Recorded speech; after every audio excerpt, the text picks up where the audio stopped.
Marvel Comics dropped some news that they're going to be bringing a Punisher miniseries from Jimmy Palmiotti to the stands in November. And they're going to be bringing back Frank Castle to do so. If you don't know about Marvel's like crusade against the Punisher, it's been a weird one, and it's mostly about the Punisher logo, which we're going to get to in a moment. Now, John A. Douglas wrote a beautiful article today on Fandom Pulse, which is my Substack where we report all the comics news and more, and it's very, very important to get on Fandom Pulse and make sure that we stay connected with you, my friends. We have 8 to 10 articles a day about pop culture, and this is the spot to be. YouTube now, if you don't know, is basically censoring anti-woke content all the way around, and they've been not showing people channels that they like on their recommended feed.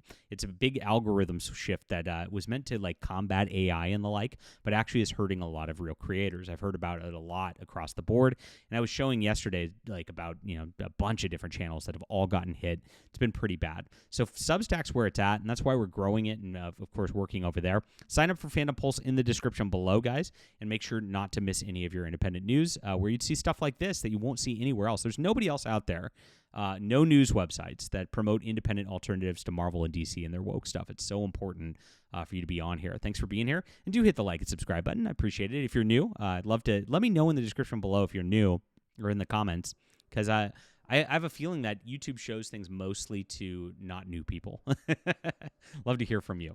All right, so this is the cover that they revealed yesterday, the Punisher, Palmiotti and Panosian.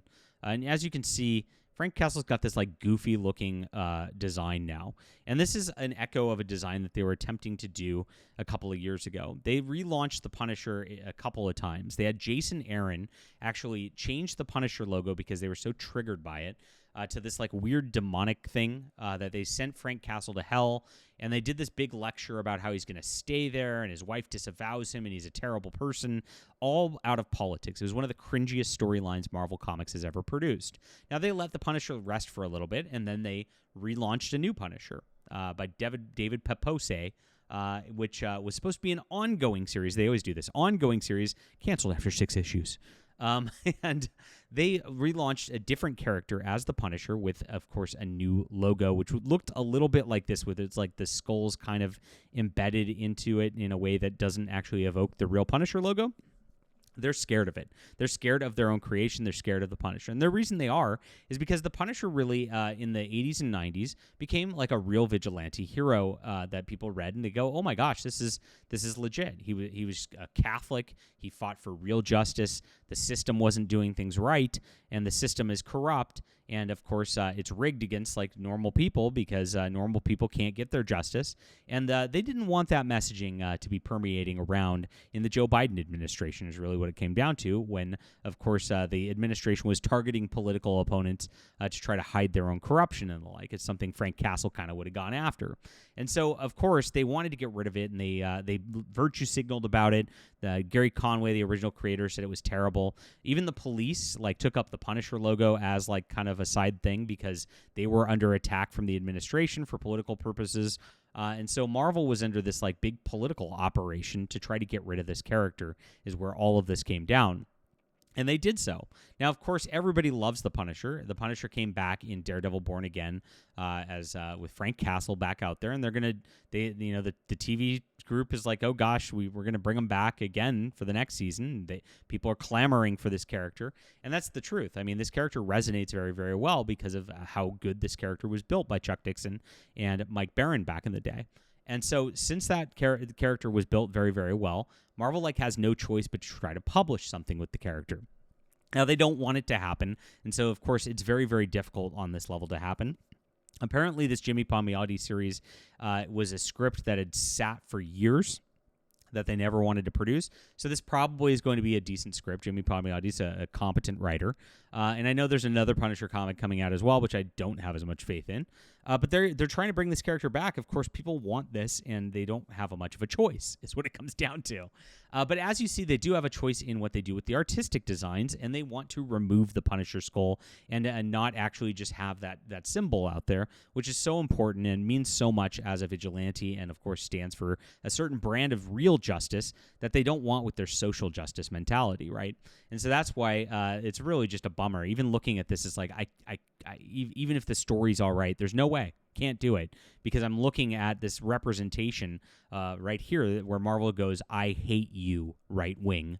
And that's what that statement is right there. This is an intentional statement by Marvel by not having the character actually look his iconic best. And so what do we have right here? Well, we've got a bunch of different alternatives. Obviously, Chuck Dixon and Joe Bennett made Horseman for Rippaverse, which is a wonderful Punisher kind of alternative out there.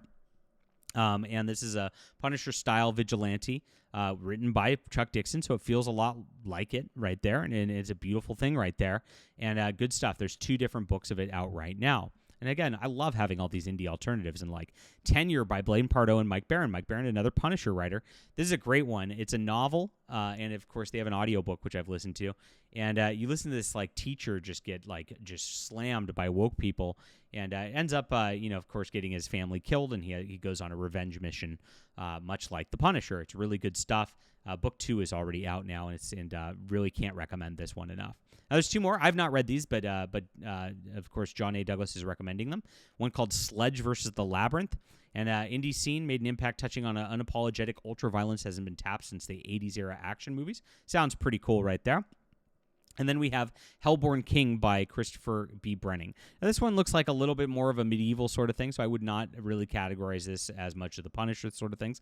I probably would have picked Chuck Dixon's A Working Man, the Jason Statham movie that they just did. He's got a 12-book series of that character, and it's very Punisher-like. Chuck loves that whole Punisher like vigilante concept as a 4th one, but here's one if you do like that sort of setting, the Hellborn King looks like one for you. So these are 5 different indie alternatives to a Punisher type character that actually like the character, that actually treat the characters with respect, and that's not what Marvel does with their stuff like that. And so I love being able to highlight some independent comics.